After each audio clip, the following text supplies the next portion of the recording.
Selamat malam pemirsa, masih dalam topik LGBT yang lagi trending. Sebelum ke Pak Alifur Rahman, kita lihat video broadcast Deddy Corbuzier. Dan bagaimana cara bapak aku untuk ngajarin itu kalau memang anaknya dari aku bilang sih aku lahir seperti ini ya mas ya. Jadi aku tuh bukan karena dibuat-buat. Itulah cuplikan videonya. Langsung saja kita ke Pak Alif. Bagaimana komentar Anda tentang video itu, Pak? Nah, ketika video ini tayang di channelnya, kemudian ini menuai protes dan kritik keras dari masyarakat yang dianggap ini nggak perlu, dianggap memberikan panggung dan sebagainya.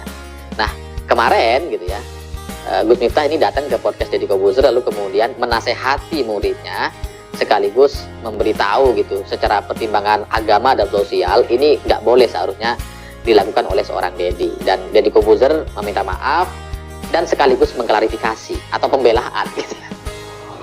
Ya ketika meminta maaf ya sudah kita maafkan, masa orang minta maaf gak kita kasih sih? Itu pasti kita kasih lah.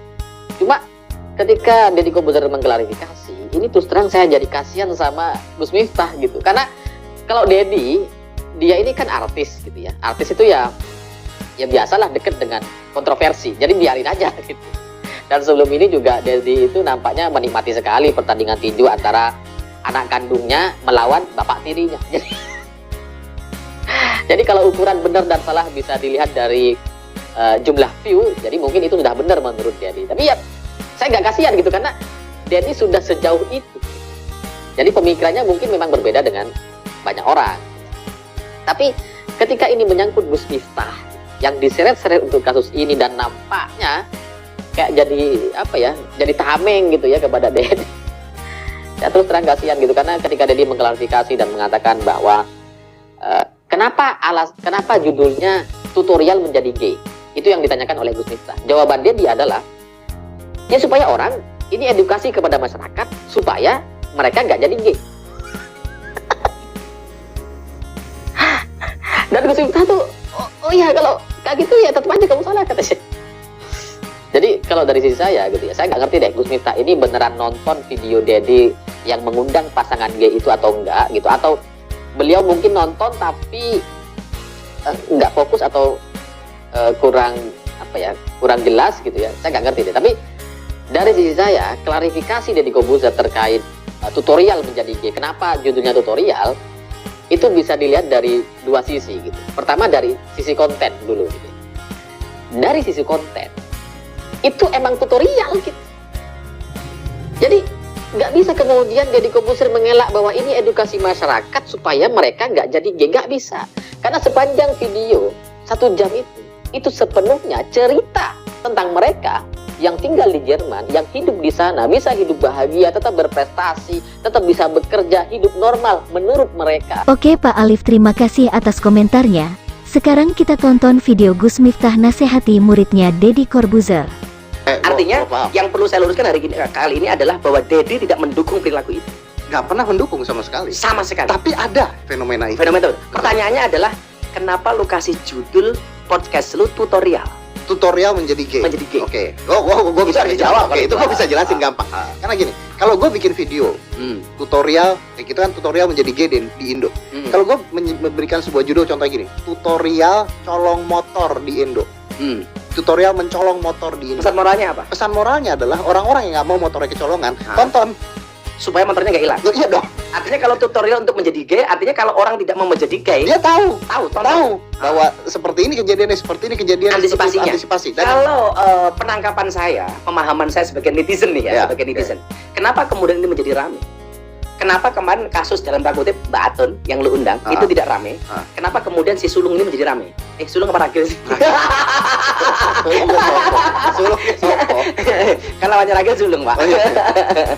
Ragil saya juga gak kenal itu. Artinya begini, kenapa menjadi rame? Kenapa? Karena yang dilakukan oleh si Ragil itu ada upaya untuk melegalisasi dengan cara berpindah ke negara lain yang melegalkan itu.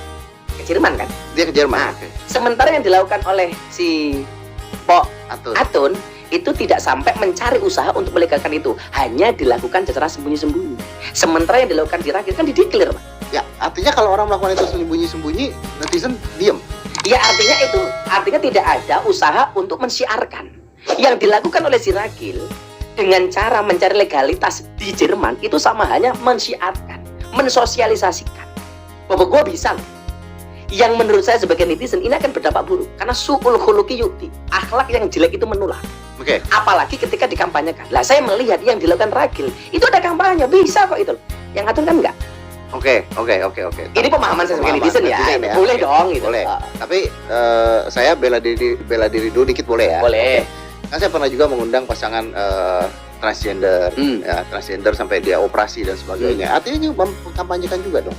Atau misalnya pasangan maaf nih lesbian gitu ya, yang ngomong bahwa ya dia akan nikah di luar negeri dulu. Tapi pada saat itu lesbian dan sebagainya tidak seramai ini gitu. Jadi apakah begini, secara agama kalau itu gay lebih parah dibandingkan lesbian? Iya. Jadi begini, perilaku transgender itu beda. Tolong dibedakan perilaku transgender dengan sodom. Beda dong. Transgender itu merubah kelamin, ya kan? Dari A ke B, dari plus ke minus umpamanya. Bukan berbicara masalah sodom. Sementara kalau perilaku sodom itu langsung dilaknat oleh Rasulullah Muhammad SAW. Ayatnya jelas, Al-A'raf 80-84. Kemudian hadisnya coba. Sampai Rasulullah mengatakan 3 kali. Rasulullah mengatakan apa? La'anallah man amila amala qaumi Lut. Apa?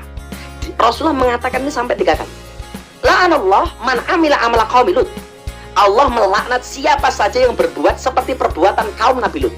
Rasulullah sampai mengatakannya 3 kali. Ini sodom. Ini sodom. Okay. Sementara kalau yang itu tadi, kalau yang lesbian, kalau tadi itu perbedaan di masalah fikih. Bukan yang transgender. Yang transgender. Ya artinya kalau kemudian ditafsirkan mungkin barangkali lesbi dan sodom ini sama. Tetapi yang sodom ini langsung ada nasnya, bro.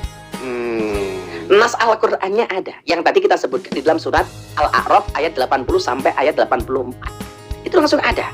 Bahkan dan kami hujani mereka dengan hujan batu. Maka perhatikanlah bagaimana kesudahan orang yang berbuat dosa itu. Dan kami juga telah mengutus Lut ketika dia berkata kepada kaumnya, mengapa kamu melakukan perbuatan keji yang belum pernah dilakukan oleh seorang pun sebelum kamu di dunia ini? Sungguh kamu telah melampiaskan syahwatmu kepada sesama laki-laki bukan kepada perempuan.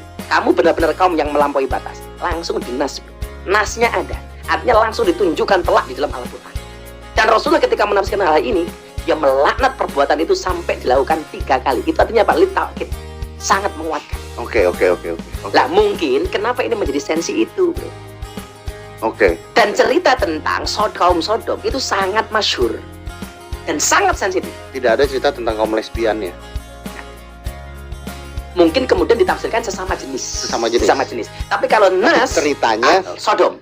Ceritanya yang di dalam ayatnya adalah Sodomnya. Kaum Lut, Sodom. Oke. Lah tadi perannya istrinya Nabi Lut itu tidak melakukan karena dia perempuan, karena kan nggak mungkin cerita perempuan. Betul. Itulah Gus Miftah nasihati muridnya. Semoga bermanfaat buat kita semua. Sekian dari kami, thank you.